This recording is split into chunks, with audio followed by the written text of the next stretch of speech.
Good morning student. आज हम हिंदी का दूसरा पाठ दो लघुकथाओं में से दूसरी लघुकथा जीभ का वर्चस्व पढ़ने जा रहे हैं। इस कहानी में हम जीभ कैसे दांतों का घमंड चूर चूर करती है ये हम देखेंगे। पंक्तिबद्ध और एकजुट रहने के कारण दांत बहुत दुस्साही हो गए थे। एक दिन वे गर्व में चूर होकर जीवा से बोले, हम 32 घनिष्ठ मित्र हैं, एक से एक मजबूत। तू ठहरी अकेली, चाहे तो तुझे बाहर ही न निकलने दे। जीवा ने पहली बार ऐसा कुलूषित विचार सुना था। वह हंसकर बोली, ऊपर से एकदम सफ़ेद और स्वच्छ हो, पर मन से बड़े कपटी हो। देखो, जीभ का वर्चस्व, ये कहानी का ये पहला पैराग्राफ है। इसमें देखो, ये कहानी में दांतों को पहले ही बताया था, दांतों को कैसे घमंड हो जाता है। वो एक बार वो गर्व से जीवा से कहते हैं, जीवा यानी जीभ से कहते हैं, हम 32 घनिष्ठ मित्र हैं। हम 32 घनिष्ठ मित्र, घनिष्ठ यानी गहरे मित्र है और एक से एक मजबूत है। हर मित्र हमारा मीन्स हर दांत हमारा क्या है, मजबूत है। तू तो अकेली है। जीवा कैसी है, हमारे मुंह में अकेली है।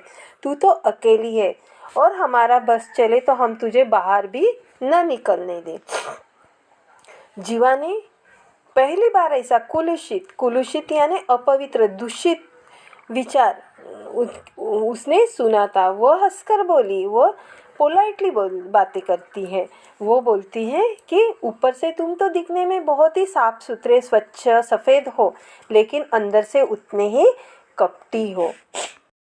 ऊपर से स्वच्छ और अंदर से काले घोषित करने वाली जीभ वाचालता छोड़ अपनी औकात में रह। हम तुझे चबा सकते हैं। यह मत भूल कि तू हमारी कृपा पर राज कर रही है। दांतों ने किटकिटाकर कहा।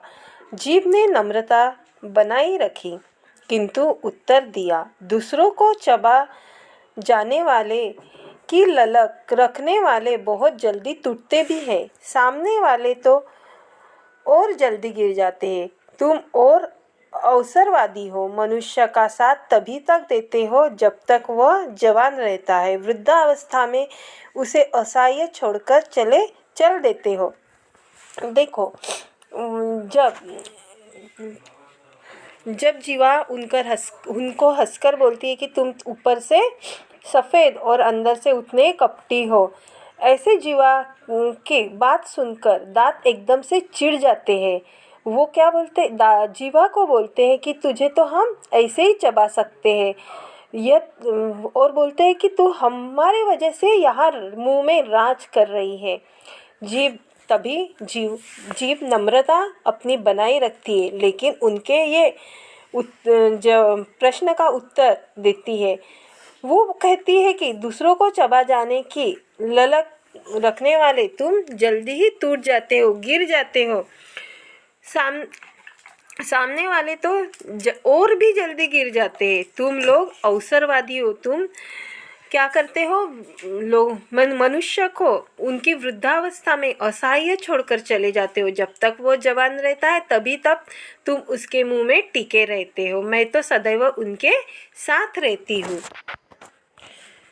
शक्तिशाली दांत भी आखिर अपनी हार क्यों मानने लगे। बोले, हमारी जड़ें बहुत गहरी है।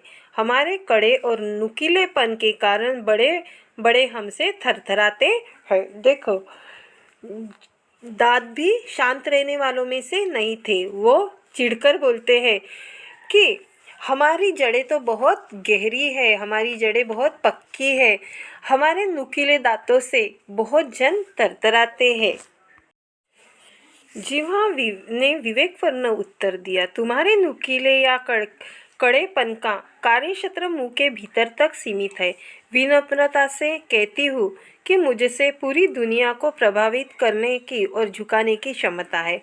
देखो, जीवा उनके ये प्रश्न का उत्तर कैसे देती है। जीवा विवेकपूर्ण उत्तर देती है, तुम्हारे नुकीले दांत का जो काम है, वो उसका कार्यक्षेत्र जो है वो मुंह के भीतर ही है, लेकिन मैं पूरी दुनिया पर मेरी वजह से पूरी दुनिया पर मैं राज कर सकती हूँ। वो विनम्रता से कहती है, मुझ में इतनी ताकत है कि मैं पूरी दुनिया को प्रभावित कर सकती हूँ और उसे झुका भी सकती हूँ। दांतों ने पुनः धमकी दी, हम सब मिलकर तुझे घेरे खड़े हैं, कब तक हमसे बचेगी। जीभ ने दांतों के घमंड को चूर करते हुए चेतावनी दी, डॉक्टर को बुलाओ, दंत चिकित्सक एक एक को बाहर कर देगा, मुझे तो छुएगा भी नहीं और तुम सब बाहर दिखाई दोगे।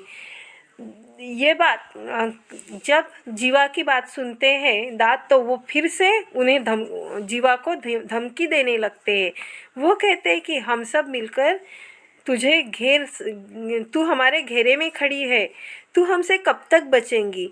जीभ ने दांतों के घमंड को चूर करते हुए चेतावनी दी कि क्या मैं तुम्हारे लिए दंत चिकित्सक को बुलाऊं? वो सबको एक एक करके बाहर निकाल फेंकेंगी, तब तुम्हारी अकल ठिकाने आ जाएंगी। घमंडी दांत अब निरुत्तर थे। उन्हें कविता की यह पंक्ति याद आ गई, किसी को पसंद नहीं सकती बया में, तभी तो दी नहीं हड्डी जबान में। घमंडी दांतों ने आखिर जीभ का लोहा मान लिया। देखो, घमंडी दांतों ने जब दंत चिकित्सक का नाम सुना तो वो निरुत्तर हो गए और उन्हें कविता की पंक्तियाँ भी याद आने लगती है। देखो वो कैसे बोलते, किसी को पसंद नहीं सकती किसी को पसंद नहीं है, तभी तो दी नहीं है हड्डी जबान में। तभी तो हमारी जो जीवा होती है, हमारी जो जीभ होती है, उसमें हड्डी नहीं है, और तभी घमंडी दांत जो होते हैं वो निरुत्तर हो जाते हैं और उनके सामने झुक जाते हैं, उनकी श्रेष्ठता को स्वीकार करते हैं।